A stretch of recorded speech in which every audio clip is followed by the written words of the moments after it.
নমস্কার বন্ধুরা, আজকের গল্প সবজান্তা দাদা।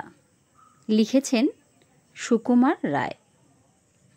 এই দেখ টেপি, দেখ কীরকম করে হাওয়াই ছাড়তে হয়। বড় যে রাজু মামাকে ডাকতে চাচ্ছিলি কেন?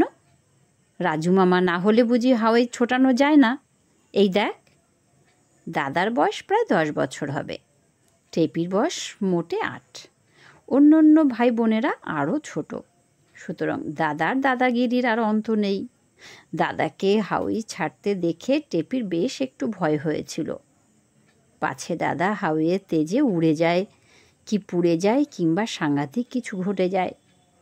কিন্তু দাদার ভরসা দেখে তারও একটু ভরসা হলো। দাদা হাওয়াইটিকে হাতে নিয়ে একটুখানি বাঁকিয়ে ধরে বিজ্ঞের মতো বলতে লাগলো, এই সলতের মতো দেখছিস, এইখানে আগুন ধরাতে হয়। সলতেটা জ্বলতে জ্বলতে যেই হাওয়াই ভস ভস করে ওঠে, অমনি ঠিক সময়টি বুঝে এমনি করে হাওয়াইটিকে ছেড়ে দিতে হয়। এখানেই হচ্ছে আসল বাহাদুরি। কাল দেখলি তো প্রকাশটা কীরকম আনাড়ির মতো করেছিল, হাওয়াই জ্বলতে না জ্বলতে ফস করে ছেড়ে দিচ্ছিল। সেজন্যই হাওয়াইগুলো আকাশের দিকে না গিয়ে নিচু হয়ে এদিক সেদিক বেঁকে যাচ্ছিল। এই বলে সবজান্তা দাদা একটি দেশলাইয়ের কাঠি ধরালেন। ভাই বোনেরা সবাই অবাক হয়ে হা করে দেখতে লাগলো। দেশলাইয়ের আগুনটি সলতের কাছে নিয়ে দাদা ঘাড় বেঁকিয়ে মুচকি হেসে আরেকবার টেপিদের দিকে তাকালেন।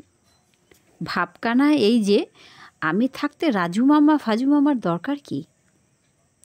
ফ্যাসফোস ছড়ার এত শিগগির যে হাওয়াইয়ে আগুন ধরে যায় সেটা দাদার খেয়ালই ছিল না। দাদা তখনও ঘাড় বাঁকিয়ে হাসি হাসি মুখ করে নিজের বাহাদুরির কথা ভাবছেন। কিন্তু হাসিটা না ফোরাতেই হাওয়াই যখন ফ্যাস করে উঠল, তখন সেই সঙ্গে দাদার মুখ থেকেও হাউমাউ গোছের একটা বিকট শব্দ আপনা থেকেই বেরিয়ে এলো।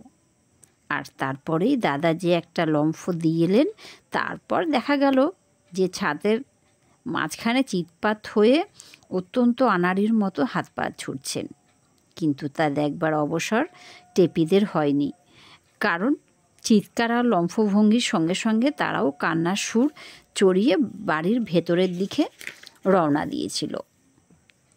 কান্না টান্না থামলে পর রাজু মামা যখন দাদার কান ধরে তাকে ভেতর থেকে নিয়ে এলেন, তখন দেখা গেল দাদার হাতে ফোসকা পড়ে গেছে আর গায়ে 2-3 জায়গায় পোড়ার দাগ লেগেছে। কিন্তু তার জন্য দাদার তত দুঃখ নেই। আসল দুঃখ এই যে টেপির কাছে তার বিদ্যেটা এমন অন্যায়ভাবে ফাঁস হয়ে গেল। রাজু মামা চলে যেতেই সে হাতে মলম মাখতে মাখতে বলতে লাগলো, কোথাকার কোন দোকান থেকে হাওয়াই কিনে এনেছে, ভালো করে মশলা মেশাতে জানে না। বিষ্টু পাঠকের দোকান থেকে হাওয়াই আনলেই হতো। বারবার বলেছি, রাজু মামা হাওয়াই চেনে না, তবু তাকে দেবে হাওয়াই কিনতে। তারপর সে টেপিকে আর ভোলা ময়না আর খুকনুকে বেশ করে বুঝিয়ে দিল যে সে যে চেঁচিয়েছিল আর লাফ দিয়েছিল সেটা ভয় নয়, হঠাৎ ফুর্তির চোটে।